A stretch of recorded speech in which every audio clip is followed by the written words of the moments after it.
Tuhan, pada pagi hari ini firman Tuhan pada pagi hari ini akan dilayani oleh Bapak Nathanael Condro. Biarlah setiap kita menyiapkan hati untuk sama-sama dikuatkan melalui firman Tuhan pada pagi hari ini. Amin saudara, mari kita mau siapkan hati kita mau menyembah Tuhan bersama. Mari terlebih dahulu kita akan menundukkan kepala, kita mau berdoa. Kami berterima kasih kepada Tuhan karena Engkau yang menyatakan kebaikan atas hidup kami. Kami mengucap syukur karena kasih setia Tuhan. Sampai saat ini Tuhan, kami boleh datang menyembah Engkau. Pagi hari ini kami mau menaikkan pujian dan penyembahan kami. Kami rindu ada lawatan Tuhan pagi hari ini ya Bapa. Dan kami buka hati kami untuk Tuhan menjamah hati kami Tuhan. Saat ini di saat kami menyembah-Mu Tuhan. Di dalam nama Yesus. Haleluya. Amin.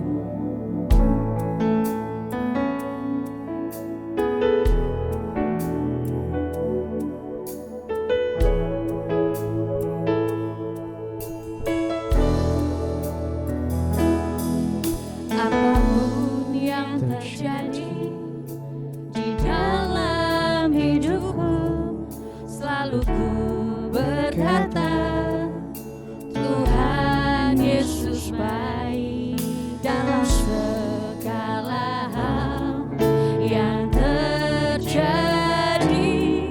Tetap ku berkata, Tuhan Yesus baik.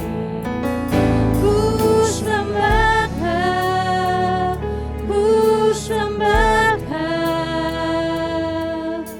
tak dapat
seperti-Mu.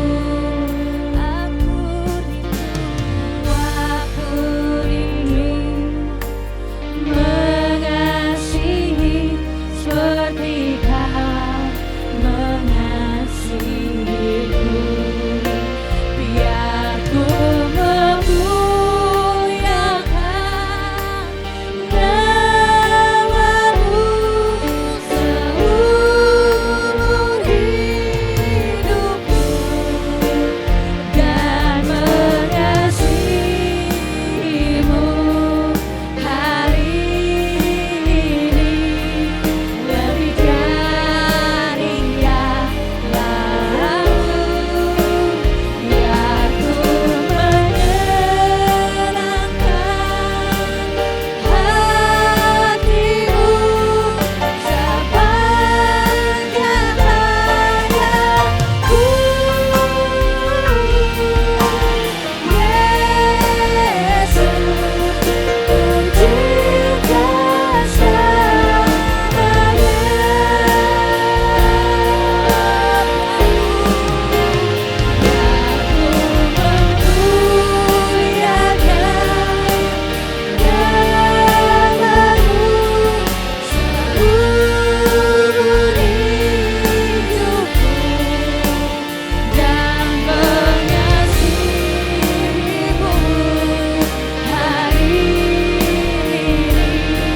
lebih dari yang lalu. Biar ku menyenangkan hati-Mu sepanjang hayatku.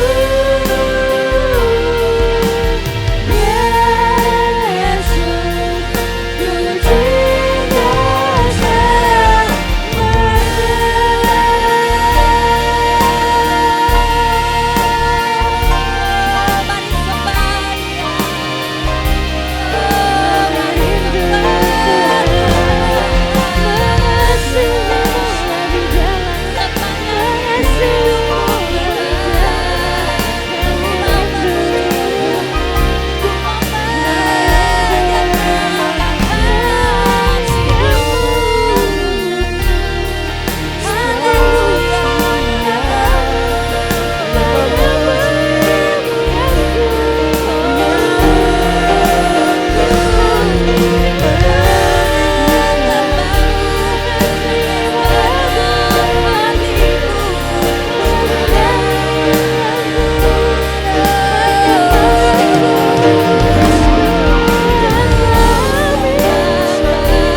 biar ku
Engkau kami boleh mengucap kebaikan Tuhan. Dan pagi hari ini kami bersemangat, kami mau menaikkan ucapan syukur kami di hadapan Tuhan lewat tari-tarian dan pujian kami. Dan kami siap untuk menari bagi nama Tuhan di dalam nama Yesus. Haleluya, amin. Sekali lagi berikan tepuk tangan yang meriah buat Tuhan kita. Kita percaya bahwa setiap hari kita mengalami kebaikan Tuhan, amin. Sebab Tuhan kitalah Tuhan yang baik. Haleluya, mari sama-sama kita sekali lagi tepuk tangan buat Tuhan kita.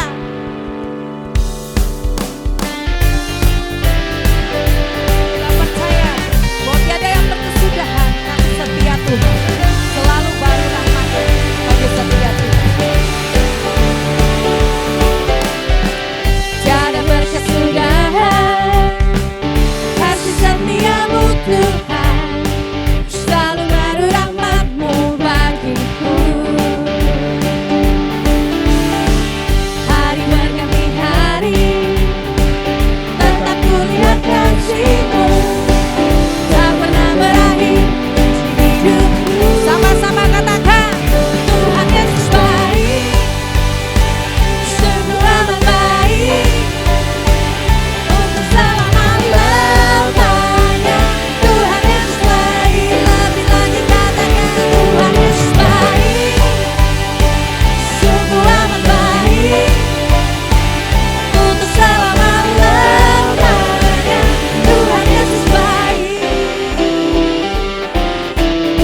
Mari dengan iman katakan, tiada berkesudahan, kasih setiamu Tuhan, selalu baru rahmat-Mu bagiku. Hari berganti hari,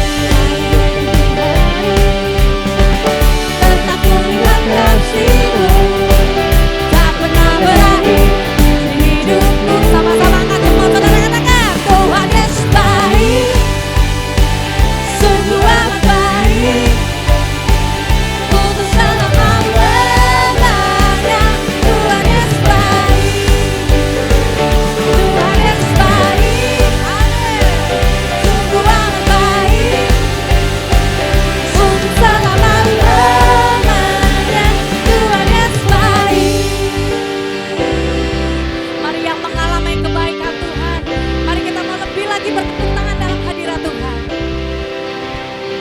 Sama-sama katakan, Yesus baik bagiku, Yesus baik bagiku, dulu sekarang dan selamanya.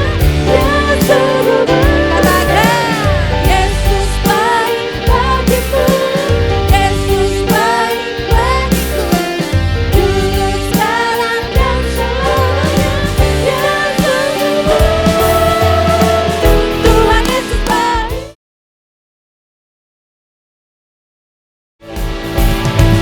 Untuk selama-lamanya. Tuhan Yesus baik, Tuhan Yesus baik, sungguh amat baik, untuk selama-lamanya. Tuhan Yesus. Sekali lagi katakan, Tuhan Yesus baik, sungguh amat baik, untuk selama-lamanya. Tuhan Yesus baik. Katakan dari selama-lamanya, dari selama-lamanya, sampai selama-lamanya, untuk selama-lamanya, untuk selama-lamanya. Katakan saudara, Tuhan Yesus baik. Amin. Haleluya. Kita bersyukur kalau kita boleh menyembah Tuhan, itu juga kebaikan Tuhan. Amin saudara. Mari kita mau menyatakan kebaikan Tuhan lebih lagi. Amin saudara. Siap saudara? Sama-sama katakan, Tuhan Yesus baik. Amin. Sungguh amat baik. Yes. Untuk selama-lamanya. Tuhan Yesus baik. Katakan, Tuhan Yesus baik. Tuhan Yesus baik, sungguh amat baik, untuk selama-lamanya. Tuhan Yesus baik. Sekali lagi katakan, Tuhan Yesus baik, sungguh amat baik,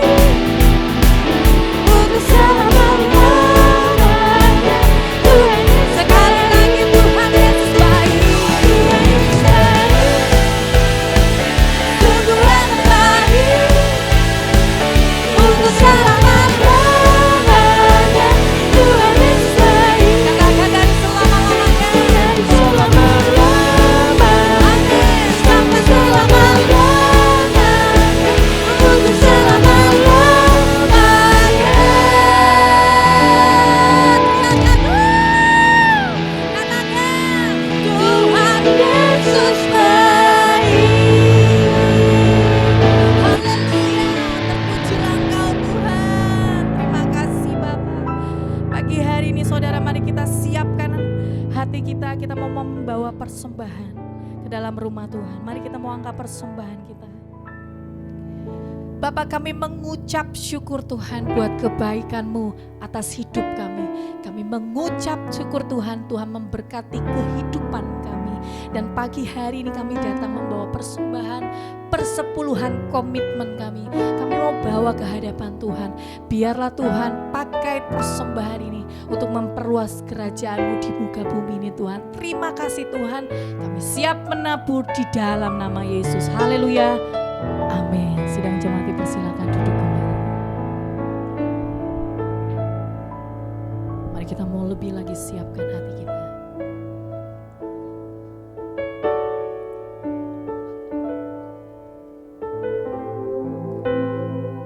Sungguh kami kagum dan hormat akan Engkau Tuhan. Sungguh keindahan-Mu tiada taranya. Sebab itu Tuhan, kami mau lebih lagi menyembah-Mu, meninggikan-Mu dengan mulut kami, dengan hati kami. Terima kasih Bapa.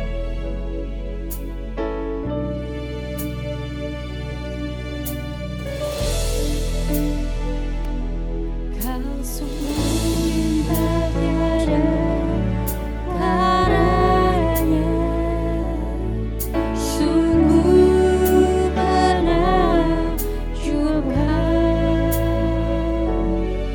sungguh ajaib untuk dimengerti, lebih dari semua yang ada. Nikmat-Mu tiada terselami, kasih-Mu dalam tak terduga. Kau sungguh indah tiada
karena kami memiliki Allah yang sungguh luar biasa, yang dapat kami kagumi, yang selalu kami hargai dan hormati.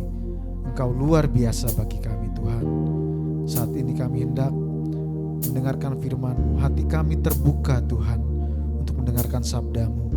Kiranya Engkau sendiri yang berbicara melalui hamba yang lemah ini, dan kiranya Roh Kudus-Mu memenuhi hati kami semua, agar kami terbuka kepada kebenaran firman-Mu. Dan kami juga mau serahkan Tuhan anak-anak-Mu yang masih kecil-kecil ini yang akan beribadah di tempat yang lain. Biarlah mereka pun Tuhan boleh mengerti bagaimana menyembah dan menghargai Engkau di dalam pengertian mereka yang masih dini ini. Biarlah Engkau sendiri Tuhan yang menuntun mereka di dalam pertumbuhan iman yang benar. Terima kasih, di dalam nama-Mu Yesus Kristus kami berdoa, amin. Shalom. Selamat pagi Bapak Ibu Saudaraku terkasih, semua dalam keadaan baik, amin, sehat, puji Tuhan. Ya, kita melanjutkan tema kebaikan Tuhan selama 1 bulan ini. Kita membahas tentang tema kebaikan Tuhan dalam 1 bulan ini. Ya, kebaikan Tuhan itu sungguh luar biasa, amin, dalam hidup kita. Tapi berbicara mengenai kebaikan ini, kita memaknainya seperti apa? Ini yang paling penting. Kebaikan ini seperti apa? Seringkali kita kalau bicara kebaikan itu pasti hal-hal yang positif, setuju? Kalau kita dapat rezeki, kalau kita sehat, kalau kita sedang baik-baik saja, gitu ya, cukup makan, mau jalan-jalan ada, atau naik jabatan baru, bonus besar. Apakah hal yang positif saja, hal yang baik? Atau yang negatif dianggap baik juga enggak? Amin. Yakin? Yang tidak baik dianggap baik juga? Ya, sekarang apa sih bedanya? Kalau orang beriman dan tidak beriman bisa berbeda loh. Saya percaya hanya orang beriman yang bisa mengatakan bahwa dalam ketidakbaikan tetap ada kebaikan Tuhan. Amin. Dan itu tidak mudah.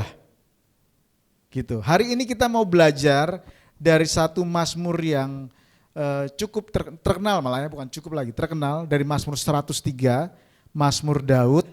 Kita mau belajar bagaimana kebaikan Tuhan itu. Apakah kebaikan itu hanya berbicara hal-hal yang positif saja, hal-hal yang baik saja, hal-hal yang menyenangkan hati saja? Apakah itu kebaikan Tuhan seperti itu, hanya seperti itu? Itu yang kita mau pelajari dari Mazmur Daud ini.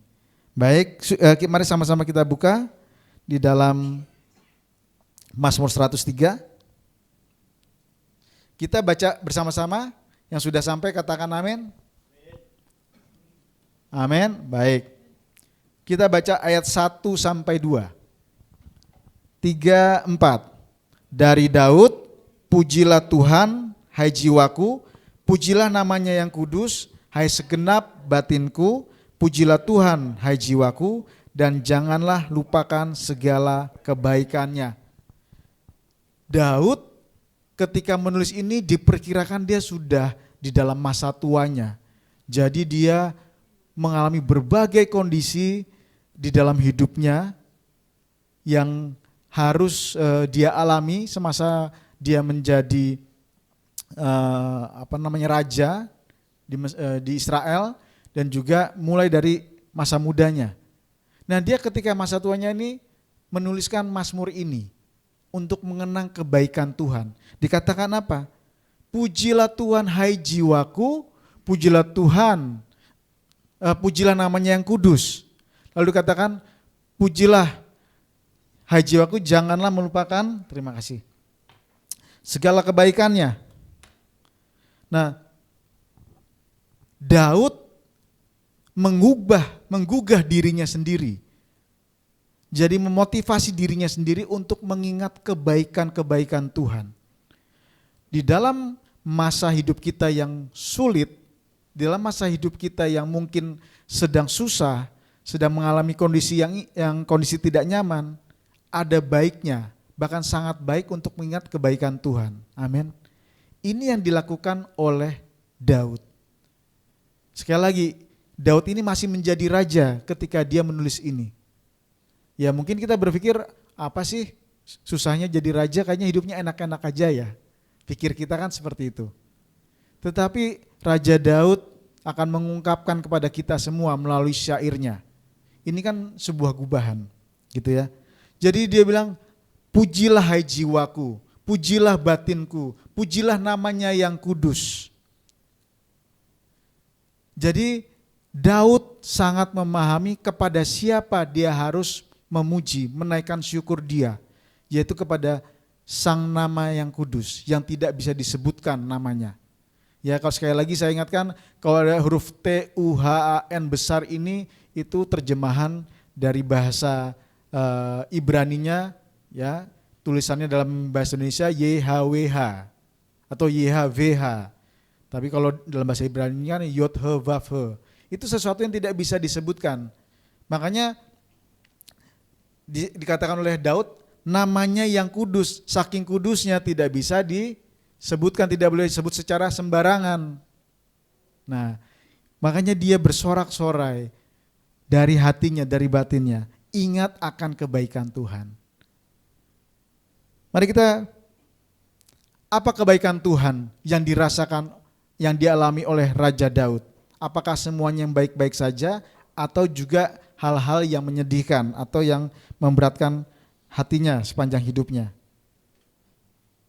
Mari kita sama-sama membaca di Mazmur 103 ayat 3 sampai 4. 1, 2, 3. Dia yang mengampuni segala kesalahanmu, yang menyembuhkan segala penyakitmu. Dia yang menebus hidupmu dari lubang kubur, yang memahkotai engkau dengan kasih setia dan rahmat.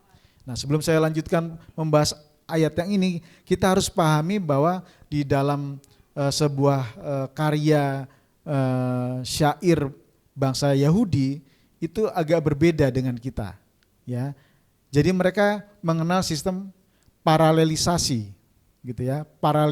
Sebetulnya di tata bahasa Indonesia pun, karena kita mengadop dari sisi Eropa ya, kalau namanya syair atau sajak itu kan kita ada imbuhannya ya.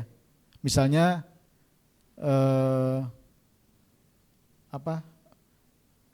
ada sumur di ladang, kalau ada sumur di ladang mari kita menumpang mandi. Karena ada ang, ada i. Kalau ada umurku panjang boleh kita mandi lagi. Oh enggak, berjumpa lagi maksudnya. Kan gigi juga. Ya, nah itu sajaknya Indonesia atau kita adop dari Eropa seperti itu ya. Tetapi di dalam karyanya orang Yahudi itu berbeda. Mereka paralisasinya itu kepada maknanya, kepada syairnya. Jadi waktu dikatakan dia yang mengampuni segala kesalahanmu, yang menyembuhkan segala penyakitmu. Lalu kita berpikir bahwa, oh berarti kalau dosa kita diampuni, penyakit kita disembuhkan semua. Amin. Apakah karena dosa kita sudah diampuni terus penyakit kita hilang semua? Enggak semata-mata seperti itu, karena ini adalah bentuk syair, bentuk lagu. Jadi ini paralisasi arti. Jadi mengampuni segala kesalahanmu dengan menyembuhkan segala penyakitmu, maksudnya sama. Segala penyakit itu apa? Penyakit rohani, penyakit yang membuat kita jauh dari Tuhan. Tetapi ketika dosa itu disembuhkan, diampuni, maka ada sukacita yang membuat tubuh kita akan sembuh. Amin. Karena hati yang gembira adalah obat. Harusnya ketika kita diampuni dosa kita, maka kita bersukacita. Karena sukacita itulah maka kita disanggupkan untuk disembuhkan. Amin. Bukan karena tiba-tiba dosa kita diampuni terus kita sembuh. Gitu ya. Jadi yang diserukan oleh Daud adalah dosaku diampuni. Walaupun dalam bahasanya dia yang mengampunimu, menebus segala kesalahanmu. Itu bahasa syairnya, ingin menularkan kepada orang-orang lain. Jadi Daud itu ingin orang lain juga, kamu mengalami hal yang sama enggak dengan aku? Aku mengalami bahwa dosaku, Tuhan mengampuni dosaku. Dia yang menebus hidupmu dari lubang kubur, yang memahkotai engkau dengan kasih setia dan rahmat. Mungkin ketika dia nulis ini dia teringat berbagai macam dosa dan kesalahannya dia. Apa aja sih? Ya kalau yang ini saya hanya sebutkan 3 aja yang sering kita dengar ya. Yang pertama, tangannya penuh dengan darah dalam peperangan. Dari masa mudanya dia selalu berperang, melawan Goliat segala macamnya. Dia selalu berperang, tangannya darah, penuh dengan darah. Nah di dalam 1 Tawarik 22 ayat 18 ini, kalau nanti Bapak Ibu mau buka silakan. Jadi Daud itu sedang berencana punya niat ingin membangun bait suci. Tetapi Tuhan mencegah. Bukan kamu yang akan membangun bait suci, tetapi anakmu Salomo yang akan membangun bait suci. Sebab tanganmu sudah penuh dengan darah. Gitu. Tetapi meskipun demikian, Daud masih diberi kesempatan untuk mengumpulkan berbagai macam persediaan, baik itu kayu, batu untuk membangun bait suci. Itu memang sebagian besar pada awalnya itu yang mengumpulkan Raja Daud. Apalagi dosa dia? Dia melakukan pembunuhan berencana terhadap Uria. Tahu Uria? Suami dari Batsheba. Lalu perzinahannya dengan Batsheba. Tuhan mengampuni dosanya. Nah kalau kita fokus pada pembunuhan berencana dan ketika dia berzina dengan Batsheba, setidaknya Daud sudah melanggar 3 dari 10 perintah Tuhan. Betul? Setidaknya 3. Yang pertama, jangan berzina. 2, jangan membunuh. 3, jangan mengingini milik sesamamu. Baik istrinya, baik harta bendanya, baik pembantunya. Setidaknya 3 hal, 3 perintah Tuhan yang dilanggar oleh Daud. Jadi dia katakan Tuhan mengampuni dosa. Itu adalah ungkapan yang paling pertama, paling penting yang harus diucapkan syukur.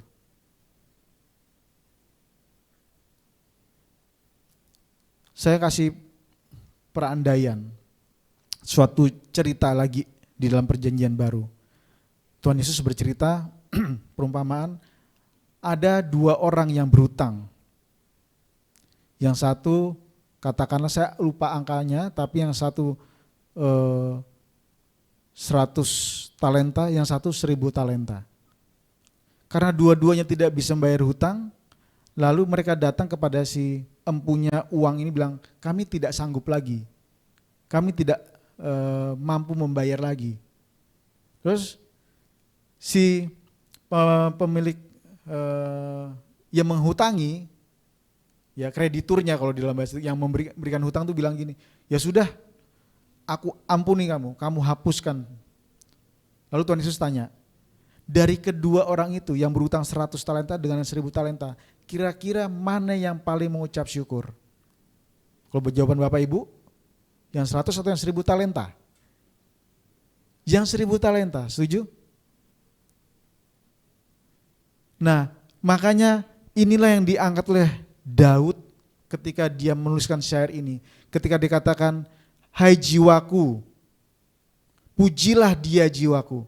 Kenapa? Yang pertama, dosanya diampuni. Itu yang paling penting. Nah, Daud merasa dosanya itu yang sudah paling jahat. Sehingga dia katakan, dia yang mengampuni segala kesalahanmu. Dia yang mengangkat aku, menebus hidupku dari lubang kubur. Bagaimana dengan kita? Seringkali kita bikin dosa, kita sering bikin salah, tetapi kita tidak punya hati atau kita masa bodoh. Kayaknya biasa aja ya. Seringkali kita gitu. Kita tidak menyadari bahwa itu dosa. Kita tidak menyadari itu bahwa salah. Jadi ada baiknya kita lakukan seperti Daud. Tiap pagi kalau perlu ketika bangun pagi berdoa, Tuhan aku minta ampun. Atau sebelum tidur, Tuhan aku minta ampun. Aku hamba yang lemah, aku hamba yang kecil, melakukan perbuatan dosa. Jangan pernah memegahkan diri kita di hadapan Tuhan. Bahkan Raja Daud pun mengatakan, Dia yang mengampuni segala kesalahanmu. Ini yang paling penting. Karena dengan dosa maka kita tidak bisa berhadapan dengan Allah. Betul? Itu yang paling penting. Dosa kita diampuni. Kemudian lanjut, kita sama-sama baca Mazmur 103 ayat 5. Mari kita baca bersama-sama 3, 4. Dia yang memuaskan hasratmu dengan kebaikan, sehingga masa mudamu menjadi baru seperti pada burung Raja Wali. Pujilah Tuhan hai jiwaku, karena apa? Karena sejak masa mudanya Daud diberkati Tuhan. Kalau kita lihat kisah ceritanya Daud, sungguh luar biasa. Dia bukanlah anak yang dipilih untuk diurapi. Jadi waktu Samuel datang ke rumah Isai, kan Nabi Samuel pada saat itu diberitahu oleh Tuhan, Samuel, kamu datang ke rumahnya Isai, aku mau memberkati yang akan jadi raja selanjutnya. Kan begitu. Dia datang Samuel ke rumahnya Isai, bilang, kumpulin anak-anakmu, kita mau makan bersama. Ya Nabi Samuel itu dihargai sekali pada saat itu, sehingga Isai pun menuruti, dipanggil satu-satu anak-anaknya yang cowok-cowok. Sampai ke-7 tidak ada yang digerakkan Tuhan untuk diurapi. Gitu kan? Lalu Nabi Samuel tanya, Isai, ada enggak anakmu ini aja? Cuman ini aja, ada satu lagi sih, kata Isai gitu ya. Lagi menggembalakan domba gitu. Artinya dengan perkataan ini Daud itu tidak diperhitungkan untuk dipanggil dari awalnya. Dibiarin aja karena dianggap kecil. Tetapi kata Samuel apa? Kita tidak akan makan sebelum dia datang. Ketika dipanggil sampai di depan Nabi Samuel, Tuhan bicara, ini dia yang aku pilih. Karena Tuhan tidak melihat rupa tetapi melihat hati. Lalu diurapi. Ketika diurapi dia penuh dengan roh. Ya, sehingga bahkan permainan kecapinya pun tuh diurapi oleh Tuhan. Setiap kali dia bermain kecapi itu sanggup menenangkan hati Saul, yang Saul itu raja pada saat itu. Nah, ini pekerjaan Tuhan sejak awal. Apalagi dari masa mudanya dia sanggup mengalahkan Goliat. Coba bayangin, ya. Perbandingan badan ini kalau orang-orang suku Filistin pada saat itu ada yang raksasa. Kalau dalam catatan Alkitab setidaknya ada 4 orang raksasa yang dikalahkan oleh bangsa Israel. Tetapi yang pertama kali mengalahkan raksasa Goliat ini adalah Daud. Hanya bermodalkan batu dan umban ya bahasanya umban. Bayangkan, Tuhan menolong. Kemudian tidak hanya Goliat itu hanya titik awal. Setelah itu setiap berperang Daud selalu menang. Sehingga karena sering menang dia dilulukan itu bahasa jadul ya. Mungkin kalau sekarang apa ya? Saya takutnya disanjung, terima kasih Bu. Takutnya anak-anak zaman sekarang tuh nggak ngerti dilulukan, taunya lu bukan begitu maksudnya. Bukan gitu maksudnya. Ini kan bahasanya tahun 70-an ya cetakan Alkitabnya. Disanjung-sanjung gitu loh. Daud itu disanjung-sanjung melebihi rajanya sendiri. Sehingga Raja Saul aja iri kepada Daud. Lalu juga bayangin, dia bisa berteman, tidak saja berteman, bahkan bersaudara erat dengan Yonatan. Saya ingatin ya, Yonatan itu anaknya Raja Saul. Berarti keturunan priai, kayak saya ini keturunan priai gitu ya, katanya. Kan nama Condro itu katanya nama priai, makanya jarang dipakai sekarang. Terlalu berharga katanya. Atau sudah terlalu jadul sebetulnya.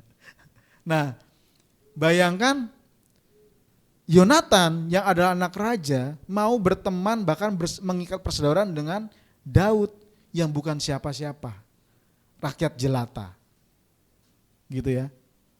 Kan kalau dongeng-dongeng luar negeri kan pangeran mendapatkan wanita jelata gitu ya. Nah itu dongeng, kalau ini aslinya nih. Gitu ya. Ini rakyat jelata beneran yang namanya Daud dapat persahabatan. Ya, karena Daud bukan perempuan, kalau perempuan mungkin udah dinikahin, tapi ini kan karena sama-sama laki-laki dia bersahabat sekali.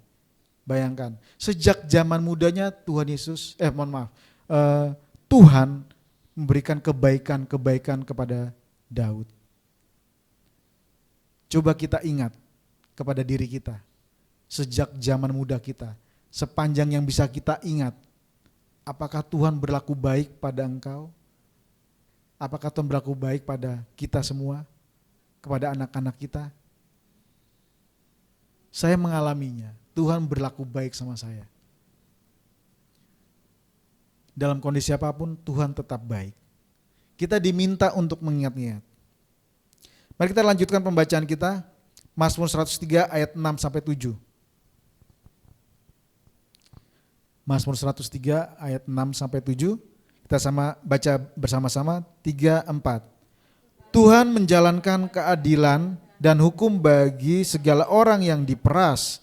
Ia telah memperkenalkan jalan-jalannya kepada Musa, perbuatan-perbuatannya kepada orang Israel. Pujilah Tuhan hai jiwaku, pujilah dan sembah Dia, namanya yang kudus. Sebab apa? Tuhan adalah sumber keadilan dan kebenaran. Amin. Ini yang dialami oleh Raja Daud. Ini yang diingatnya. Tuhan menjalankan keadilan dan hukum bagi segala orang yang diperas. Biasanya orang yang diperas itu orang kecil atau orang orang-orang besar. Biasanya, seringnya. Orang-orang dalam kondisi lemah yang diperas. Gitu ya. Dan Daud ada pada posisi itu. Ya. Kembali lagi, dia tidak diperhitungkan sebagai anak terakhir laki-laki. Hampir-hampir tidak diajak makan bersama Nabi Samuel. Lalu ketika dia sering mengalami kemenangan demi kemenangan dan namanya lebih masyhur, lebih disanjung oleh rakyat Israel, Raja Saul iri sehingga berniat membunuh Daud. Coba bayangin. Saya bukannya harusnya senang ya, misalnya ini sebuah perusahaan kalau ada satu orang yang memang hebat banget mengerjakan tugasnya, memudahkan kita sebagai pimpinan mengerjakan tugas, harusnya senang ya. Harusnya kan begitu. Tetapi karena namanya anak buahnya lebih masyhur, lebih tenar, lebih disanjung ketimbang pimpinannya, memang memunculkan kecemburuan. Ya mungkin kalau zaman sekarang akhirnya pimpinannya mencari cara untuk menjatuhkan, mencari sisi lemahnya. Nah kalau Raja Saul bukan mencari sisi lemahnya, tapi ingin membunuh, diburu itu si Daud, belum jadi raja pada saat itu. Diburu ke sana kemari sampai ke goa segala macam, diburu dia. Tetapi dikatakan apa? Tuhan membela, menegakkan keadilannya. Berapa kali sebetulnya Daud berkesempatan untuk membunuh balik Raja Saul? Setidaknya 2 kali Daud itu sebetulnya bisa membunuh Saul, tetapi dia tidak lakukan karena dia tahu Raja Saul adalah sampai hari ini adalah raja yang diurapi oleh Tuhan. Oleh karena itu dia tidak berani menjamah, biarlah Tuhan yang mengadili dia. Dan betul memang pada akhirnya Tuhanlah yang mengadili dia. Gimana cara matinya Raja Saul? Bunuh diri. Ya waktu lagi perang, wah udah kalah nih. Karena pada saat itu memang Tuhan sudah meninggalkan Raja Saul. Jadi setiap kali berperang kalah. Ya. Jadi Tuhan tuh sudah tidak berkenan pada Raja Saul, akhirnya meninggalkan, setiap perang kalah. Pada akhirnya ketika dia mati ini dia kalah perang, lalu dia bersama bujang itu sama pembantunya yang membawa pedang. Dia bilang sama bujangnya, hunuskan pedangmu dan tusuk aku, biar aku mati. Nah tetapi karena pembantunya ini yang bawa senjata ini juga tidak berani dan juga tidak tega karena rasa hormatnya kepada Raja Saul, dia tidak mau membunuh. Yang dilakukan akhirnya apa? Dia menjatuhkan badannya, jadi Raja Saul itu menjatuhkan badannya ke atas pedang itu, sehingga dia mati. Mengenaskan ya. Jadi matinya Raja Saul itu bukan mati sebagai pahlawan sebetulnya. Ini kan kebanggaannya orang-orang zaman dulu, mati di dalam medan peperangan tuh ya walaupun itu suatu kondisi yang buruk, tetapi namanya kan hebat ya, mati dalam medan peperangan. Lah ini bunuh diri. Seperti itu, dia membunuh dirinya sendiri. Bunuh diri. Nah, dikatakan di ayat 7, ia telah membenarkan jalan-jalannya kepada Musa, perbuatan-perbuatannya kepada orang Israel. Kenapa ini diangkat? Gitu ya. Ada tafsiran bahwa mungkin saja pada saat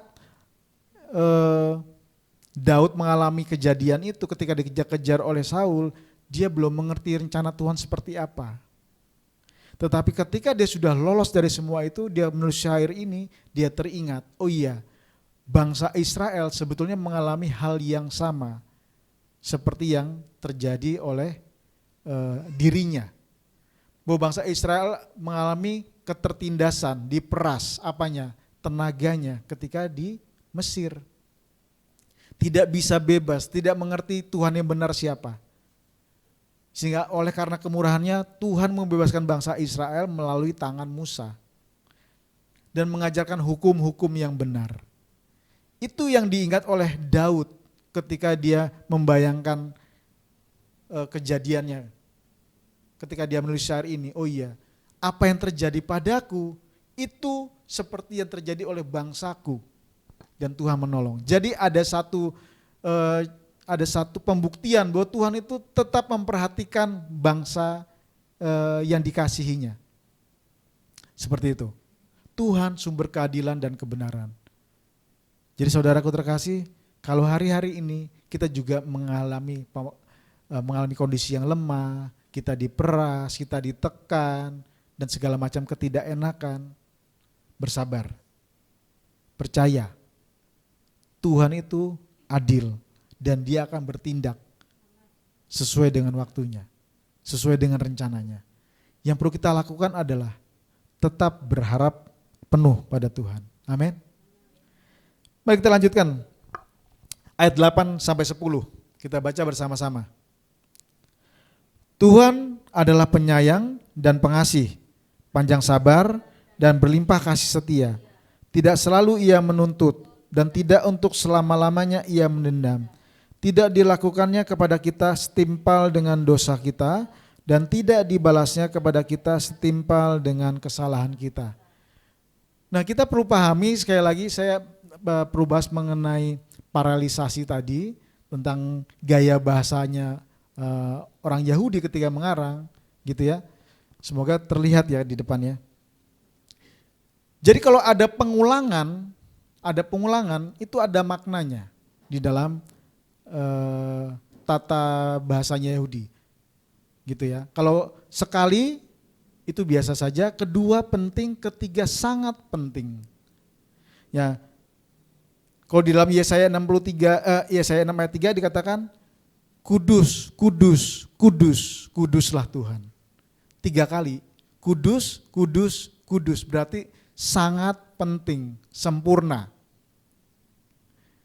Nah, kalau kita melihat ayat 8 sampai 10, itu 3 kali dibahas bagaimana Tuhan itu adalah kasih.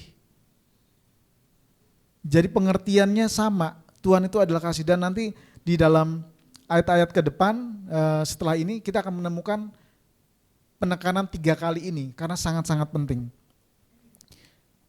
Tuhan adalah kasih. Saking pentingnya harus digambarkan sebanyak 3 ayat di sini. Tuhan adalah penyayang, kemudian Ia tidak menuntut, dan tidak dilakukan yang setimpal dengan kita, itu satu nafas, satu pemahaman. Ini kan sama juga dengan 1 Yohanes 4 ayat 16 kan. Allah adalah kasih.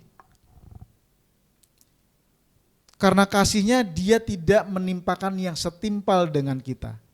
Ada satu cerita, ini salah satu cerita bagaimana Tuhan menegur Daud. Jadi Tuhan tuh pernah sangat marah kepada selain yang kejadian perzinahan ya, sebelumnya Tuhan pernah sangat marah kepada Daud gitu ya.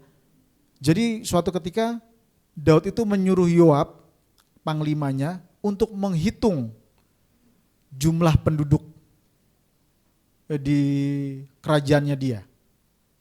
Dari 12 suku itu dihitung, dipetakan berapa pekerjanya, berapa perwiranya, dipetakan. Gitu. Lalu si Yoab ini sudah bilang, Tuanku, ini saya pakai terjemahan bebas ya, ini cerita. Dia bilang, Rajaku, Tuhan itu akan melipat kali gandakan 100 kali lipat. Gitu. 100 kali lipat bangsamu dengan harapan Daud itu tidak memberikan perintah ini. Tapi ternyata Daud tetap beri perintah, tetap jalankan perintahku. Dihitung semuanya. Setelah dihitung, semuanya dihitung dan dilaporkan, di situ dia baru tersadar bahwa dia melakukan kesalahan besar di hadapan Tuhan. Apa sih salahnya dengan menghitung? Gitu ya. Kan sensus kan biasa aja ya. Sensus penduduk kan biasa saja. Tetapi ada beberapa tafsiran mengatakan bahwa kemarahan Tuhan kepada Daud dengan menghitung itu adalah dia ingin tahu, ingin menunjukkan kebesaran dari bangsanya. Ada sombong dari diri Daud terhadap bangsanya yang besar itu di puncak-puncak kejayaannya. Oleh karena itu Tuhan marah kepada Daud. Melalui siapa? Melalui Nabi Gad. Nabi Gad datang menegur Daud. Disitulah dia tersadar, aku sudah sombong. Ingat, kesombongan adalah yang membawa dosa masuk pertama kali. Ketika Hawa ingin ditawari, nanti kamu kalau makan buah ini kamu akan menjadi sama seperti apa? Tuhan. Kamu akan tahu seperti Tuhan. Ya, karena kesombongannya ingin menyamai Tuhan, dimakanlah buah itu, dikasihlah ke Adam suaminya, sama-sama jatuh dalam dosa. Kan dosa yang sama juga yang membuat malaikat Tuhan yang jatuh, ya kan, karena kesombongan. Nah, Daud di sini menyadari aku sudah sombong karena merasa hebat dengan apa pencapaiannya. Karena memang mungkin tidak ada lagi yang bisa melawan kerajaan Israel pada zamannya Raja Daud, benar-benar kuat. Melalui Nabi Gad dia ditegur. Nah, dikatakan ayat 12 kan gini, ayat 10. Tidak dilakukannya kepada kita setimpal dengan dosa kita. Daud berdosa, ada hukumannya. Dikasih 3 pilihan sama Nabi Gad. Daud suruh pilih. 1, kena penyakit sampar selama 3 hari. 2, dikejar-kejar sama musuh selama 3 bulan. Gitu ya. 3, mengalami bencana kelaparan selama 3 tahun. Ada yang enak gak? Yang suruh pilih. Sebagai hukumannya karena kesombongan itu, Raja Daud suruh pilih 3. 3 hari penyakit sampar, 3 bulan dikejar-kejar musuh, atau 3 tahun kelaparan. Kalau Bapak Ibu kasih pilihan ini mau pilih yang mana? Ada yang siap kena sampar 3 hari. Suruh pilih loh. Akhirnya ini hebatnya Daud. Hebatnya Daud, setiap kali dia berbuat kesalahan dan ditegur, dia langsung oke, aku salah. Itulah kelemah lembutannya Daud. Meskipun dia adalah raja yang besar, ketika ditegur dia salah, dia oke. Itu hal yang sama ketika dia ditegur oleh Nabi Nathan karena perzinahan dengan Batseba sama. Aku telah berdosa. ampuni aku Tuhan. Lalu dia berkabung. Nah dalam hal ini juga sama. Ditegur sama Nabi Gad, kamu sudah melakukan kesalahan, pilih salah satu dari 3 ini. Terus kata Daud apa?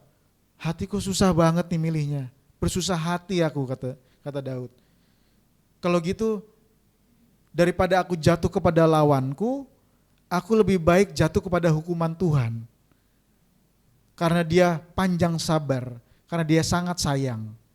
Jadi Daud tidak memilih. Kalau kata Daud, ya Tuhan, bahasa gampangnya, terserah kamu aja Tuhan, pilihkan buat aku. Karena aku lebih baik jatuh di dalam hukuman-Mu ketimbang aku jatuh di dalam hukuman orang yang tidak takut akan Tuhan. Bayangkan cara jawabnya Daud. Karena dia percaya Tuhan itu sangat kasih. Akhirnya dipilihkan Tuhan yang mana? Yang sampar. Pilihkan Tuhan. Tetapi kan dipilihkan Tuhan. Ya sama-sama tidak enak, tetapi kan hukuman itu harus terjadi. Jadi itulah kelemah lembutannya Daud. Dikatakan apa? Dia tidak menimpakan hukuman yang setimpal dengan dosa kita. Loh harusnya kalau kita bicara mata ganti mata, gigi ganti gigi, ketika Daud berencana membunuh Uria dan mati Uria, harusnya Daud mati enggak? Harusnya mati.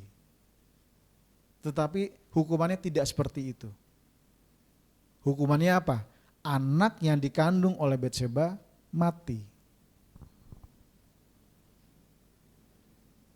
Tuhan adalah kasih. Memang kita tidak bisa menyelami kasih Tuhan seperti apa, begitu dalamnya dan begitu rahasianya. Kita hanya bisa mengalaminya. Dan masing-masing dari kita punya pengalaman yang berbeda. Itu yang paling penting. Kita lanjut. 103 ayat 11 sampai 13. Mari baca bersama-sama. Tetapi setinggi langit di atas bumi, demikian besarnya kasih setianya atas orang yang takut akan Dia. Sejauh timur dari barat, demikian dijauhkannya daripada kita pelanggaran kita. Seperti Bapa sayang kepada anak-anaknya, demikian Tuhan sayang kepada orang-orang yang takut akan Dia. Yuk kita simak baik-baik. Ayat 11. Setinggi langit di atas bumi apanya? Kasih setianya. 1 ya. Ayat 12. Sejauh timur dari barat, apa yang dilakukan? Dijauhkannya pelanggaran kita. 2. Ayat 3. Seperti Bapa sayang kepada anaknya, Tuhan sayang kepada kita. 3. Ide yang sama diulang 3 kali, artinya apa tadi? Sangat penting bahwa Tuhan itu sangat sayang kepada manusia. Nah kita lihat ayat 11 lagi.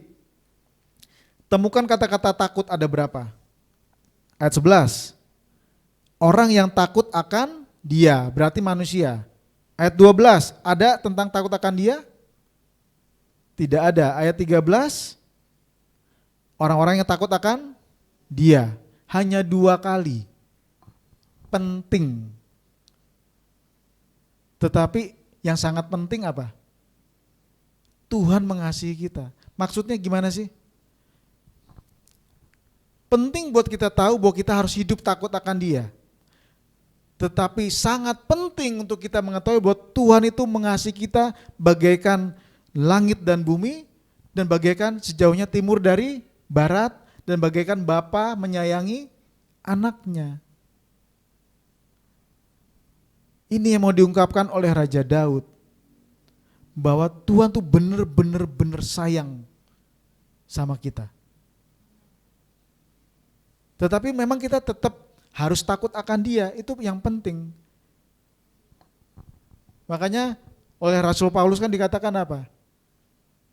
Kasih Tuhan itu menutupi segala dosa.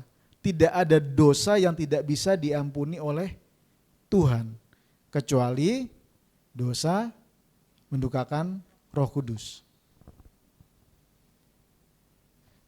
Jadi pemahaman tentang kasih Tuhan yang begitu luar biasa itu sudah ada sejak dahulu, sejak orang-orang di zaman Perjanjian Lama pun sudah ada. Kita memang harus takut akan dia, penting. Tapi jauh lebih penting kita memahami bahwa kasih Tuhan itu sungguh luar biasa bagi kita. Nah, Daud bisa mengatakan ini karena dia merasakannya, mengalaminya beberapa kali. Dia itu pernah lari ke Mesir buat melindungi dirinya sendiri. Itu kan mengecewakan Tuhan. Lalu tadi dia pernah sombong. Lalu dia juga pernah berzina. Tapi dari semua perkara kesalahan yang dia lakukan, Tuhan tetap mengampuni dan Tuhan mengasihi. Ada hukumannya? Ada, tetapi tidak setimpal dengan perbuatannya. Nah, mungkin banyak orang akan menuntut, wah berarti Tuhannya orang Kristen gak adil nih. Gitu ya. Tuhan adalah Tuhan, dia mungkin tidak adil. Keadilannya tidak bisa kita pahami. Tetapi kita bisa rasakan. Jadi kita jangan pernah menuntut apa yang dilakukan Tuhan kepada keadilan Tuhan kepada orang lain. Tuhan punya porsinya buat kita masing-masing. Amin. Kita lanjut ayat 14-16. Sebab dia sendiri tahu apa kita, dia ingat bahwa kita ini debu. Adapun manusia hari-harinya seperti rumput, seperti bunga di padang, demikianlah ia berbunga. Apabila angin melintasinya maka tidak ada lagi ia, dan tempatnya tidak mengenalnya lagi. Manusia itu bukan siapa-siapa Bapak Ibu. Dikatakan kita ini debu, hari-harinya seperti rumput. Terus kalau sudah rumputnya hilang, sudah nggak ada sisanya lagi. Itulah manusia. Kita bisa berbangga ketika semuanya ada. Kita semua fasilitas ada. Kita bisa berbangga dan bisa sombong. Mungkin seperti Raja Daud. Wah, kerajaanku hebat, perwiranya banyak, pahlawan-pahlawanku banyak. Gitu ya. Di dalam 2 Tawarik itu, 2 Tawarik 24 ada tuh list pahlawan-pahlawannya Daud. Di situ disebutkan. Bahkan yang mengalahkan raksasa-raksasa itu ada sekitar 3 orang pahlawannya Daud. Daud aja bisa mengalahkan raksasa. Ini anak buahnya bisa ngalahin raksasa juga. Gimana gak hebatnya kerajaan itu. Tetapi kan itu juga yang membawa dia pada kesombongan. Oleh karena itu Daud menulis di sini ketika dia bertobat. Manusia itu bukan siapa-siapa. Gak ada artinya. Kita gak usah sombong. Ini saya ada gambarnya, itu ada manusia di padang gurun itu. Coba, saya punya duit 1 triliun pun gak mau saya ditaruh di padang gurun itu sendirian. Gak ada gunanya duit 1 triliun, setuju gak? Gak bisa ngapa-ngapain. Atau punya harta banyak ya, sebutkan angka tertinggi yang bisa dipikirkan, 1.000 triliun misalnya. Tetapi terdampar di tengah lautan. Apa gunanya? Gak bisa apa-apa. Manusia itu bukan siapa-siapa, jadi kita tidak perlu menyombongkan diri. Ini yang lebih penting. Mari kita buka, lanjutkan 17-18. Tetapi kasih setia Tuhan dari selama-lamanya sampai selama-lamanya atas orang-orang yang takut akan Dia, dan keadilannya bagi anak cucu, bagi orang-orang yang berpegang pada perjanjiannya dan yang ingat untuk melakukan titahnya. Hiduplah takut akan Tuhan, maka kasih setia Tuhan akan ada pada kita semua. Amin. Jadi saudaraku terkasih, pujilah Tuhan hai jiwaku, yang dibangun, yang dituliskan oleh Raja Daud, itu tidak melulu hal-hal yang baik. Tetapi karena Dia mengampuni dosa kita, karena Dia pelihara kita sejak muda, tetapi juga Dia yang meluputkan kita dari mara bahaya, dari niat-niat orang yang jahat. Itu yang kita harus memuji Tuhan.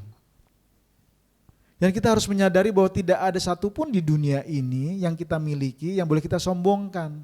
Gak ada. Gitu. Orang yang kita kalau mau makan juga porsinya segitu juga. Gitu. Antara saya dengan Pangeran Charles sama kok.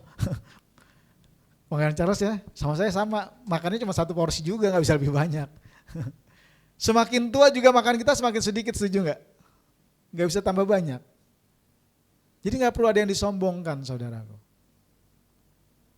Baik, untuk mengakhiri khotbah ini, saya undang untuk Bapak Ibu Saudara bangkit berdiri. Kita mau sama-sama membacakan ayat-ayat terakhir, ayat 19 sampai 22. Pujilah Tuhan segala makhluk ciptaannya. Kita sama-sama baca ayat 19 sampai 22. Tuhan sudah menegakkan tahtanya di sorga dan kerjanya berkuasa atas segala sesuatu. Pujilah Tuhan, hai malaikat-malaikatnya, hai pahlawan-pahlawan perkasa yang melaksanakan firman-Nya dengan mendengarkan suara firman-Nya. Pujilah Tuhan, hai segala tentaranya, hai pejabat-pejabatnya yang melakukan kehendak-Nya. Pujilah Tuhan, hai segala buatannya, di segala tempat kekuasaannya. Pujilah Tuhan, hai jiwaku. Dari semua ciptaan Tuhan, baik itu malaikat, baik itu seluruh dunia ini, siapa yang paling dikasihi? Malaikat, manusia, ciptaan ini, siapa yang paling dikasihi? Manusia. Karena kita diciptakan berbeda dari yang lainnya. Kita diciptakan menurut gambar dan rupa Allah. Jika Daud mengajak seluruh ciptaan, seluruh malaikat menyembah Tuhan, harusnya kita yang diciptakan lebih spesial dari semua ciptaan lainnya harus memuji Tuhan. Amin. Karena kasih Dia melampaui segalanya. Mari kita berdoa. Bapa di surga, kami bersyukur akan kebaikan-Mu bagi kami yang tidak pernah ada habis-habisnya. Kami bersyukur Engkau selalu ada, hadir di dalam setiap kondisi hidup kami. Engkau menolong kami, Engkau menopang kami. Terima kasih Tuhan. Bagaikan jauhnya bumi dari langit, demikianlah kasih-Mu. Bagaikan jauhnya timur dari barat, Engkau sudah membuang, melupakan semua pelanggaran kami. Dan bagaikan seorang bapa yang sayang anaknya, itulah kasih-Mu pada kami Tuhan. Terima kasih Tuhan, terima kasih. Biar kami boleh memuji Engkau selama-lamanya dalam sisa hidup kami.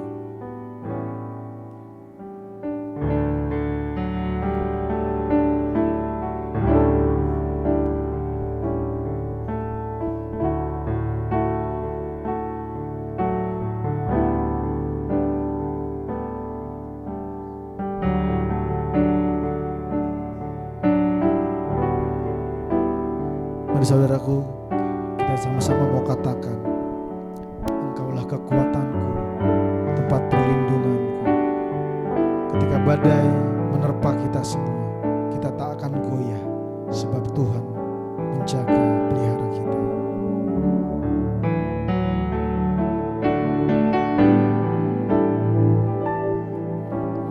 Engkaulah kekuatanku,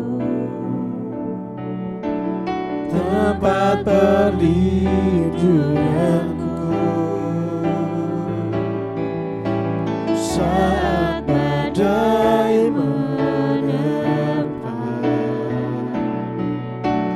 aku tak akan goyah. Aku tak akan goyah, sebab Kau sertaku. Sejauh langit dari bumi, begitu besarnya kasih-Mu. Penuhi hati kami yang rindu menyembah-Mu, Yesus. Sejauh langit dari bumi, begitu besarnya kasih-Mu. Kaulah Tuhan, kekuatanku, sukacitaku.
ibu saudaraku sekalian, silakan mengucap syukur, berterima kasih atas kebaikan yang sudah Tuhan beri. Ingat akan kebaikannya yang tidak pernah ada habis dalam hidup kita. Kekuatanku, tempat perlindunganku, Saya undang pendeta Thomas di berdoa. saat badai menerpa, aku tak akan goyah, aku tak akan goyah, sebab Kau sertaku. Sejauh langit dari bumi, begitu besarnya kasih-Mu. Penuhi hati kami yang rindu menyembah-Mu, Yesus. Sejauh langit dari bumi, begitu besarnya kasih-Mu. Kaulah Tuhan, kekuatanku, sukacitaku. Saudaraku yang kasih Tuhan, kita sudah mendengar firman Tuhan. Kalau Tuhan mengasihi saudara, kebaikan Tuhan kita rasakan, kasih yang terbesar yang Tuhan nyatakan, pemberian terbesar ketika Tuhan menyatakan kasih-Nya kepada kita, memberikan Yesus Kristus. Dia bukan saja memberikan yang terbaik apa yang kita perlukan, tapi juga mengampuni ketika kita salah. Bahkan saat kita menjauh, Tuhan tetap mendekat, mencari kita semua orang berdosa.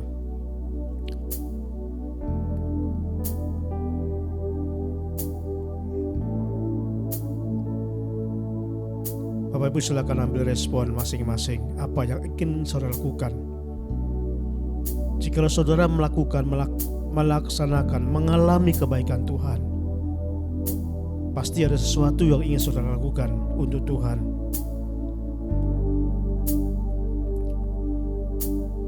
Saya beri waktu sejenak saudara merenungkan.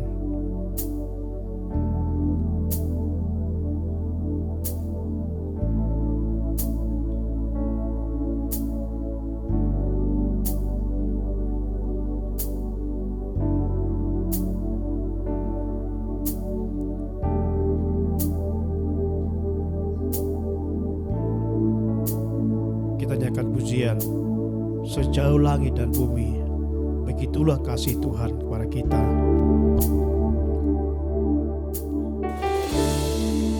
Sejauh langit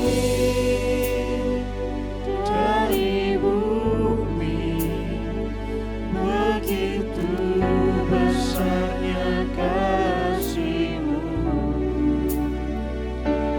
Penuhi hati kami yang rindu menyembah-Mu, Yesus. Sejauh langit dari bumi, begitu besarnya kasih-Mu. Kaulah Tuhan, kekuatanku, sukacitaku. Katakan sejauh langit, itu besar kasih Tuhan. Sejauh langit dari bumi, begitu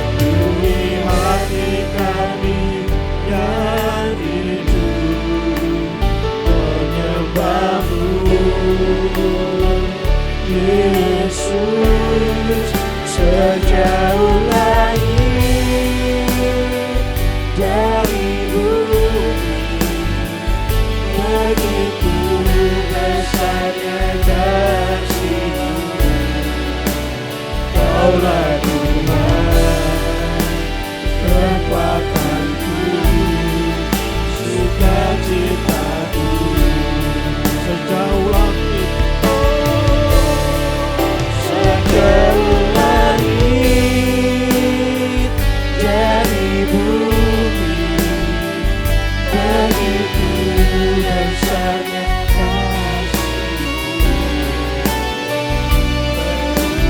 Hati kami begitu menyembah-Mu, Yesus. Sejauh langit dari bumi, begitu besarnya kasih-Mu. Kaulah kekuatan kami, Kaulah Tuhan kekuatan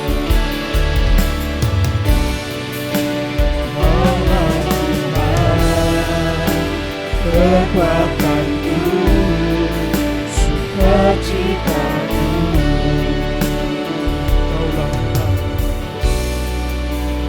Kaulah Tuhan, kekuatanku, sukacitaku.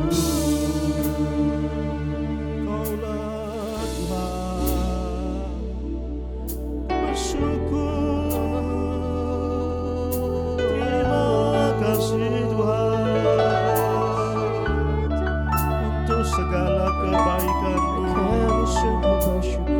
Kami bersyukur Tiada kasih-Mu satu pun tanpa yang satu kata yang sanggup lukiskan indah-Mu, lukiskan kebaikan-Mu. Satu yang kami menembus kami, Engkau mencurahkan kasih-Mu bagi kami. Terima kasih atas kebaikan-Mu Tuhan. Terima kasih.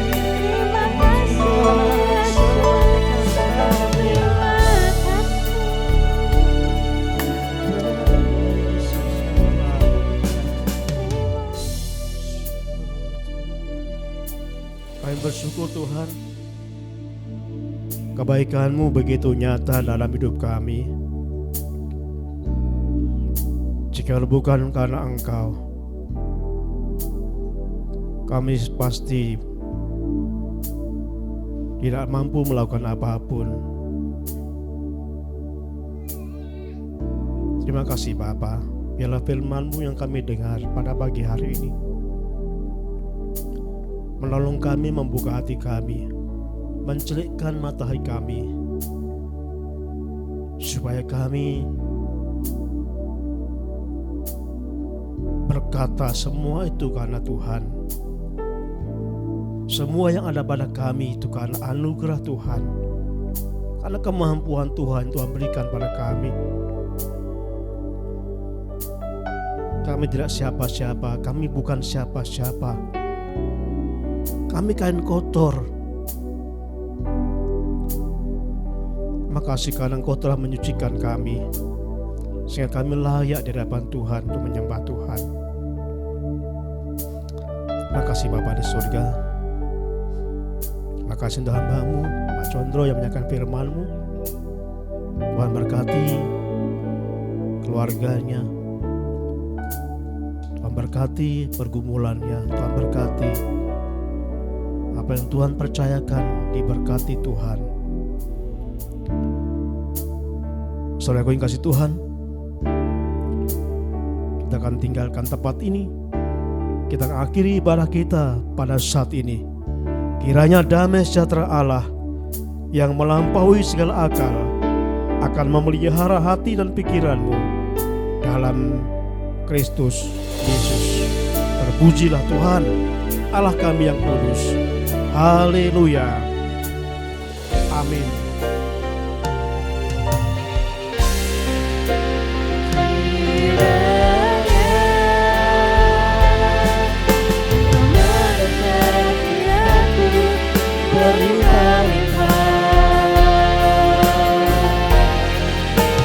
Jangan berlupa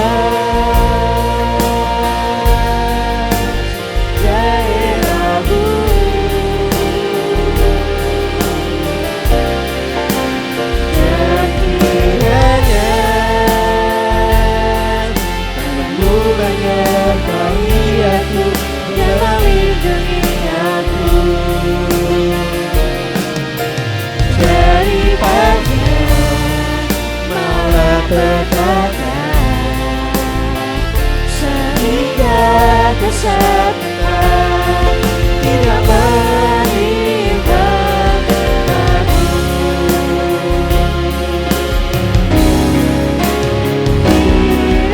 Kiranya memberkati aku berlimpah-limpah. Jangan keluar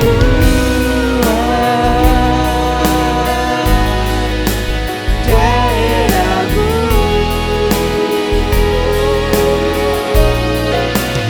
Dan kiranya aku menyertai aku, melindungi aku. Daripada malapetaka sehingga kesedihan tidak menimpa aku.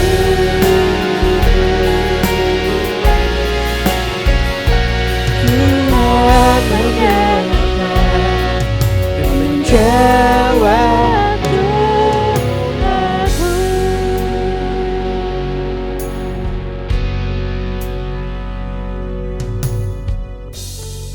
Sidang jemaat dipersilakan duduk dan mengambil saat teduh sejenak.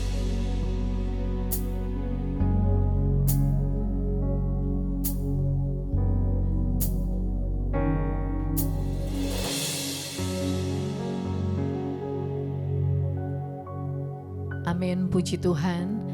Gembala sidang dan seluruh jemaat mengucapkan terima kasih buat pelayanannya Bapak Nathanael Condro. Kiranya Tuhan terus memberkati pelayanan dan kehidupannya. Dan mari kita akan bersalam-salaman dengan Gembala dan Ibu dan yang lainnya. Sampai jumpa minggu depan. Tuhan Yesus memberkati.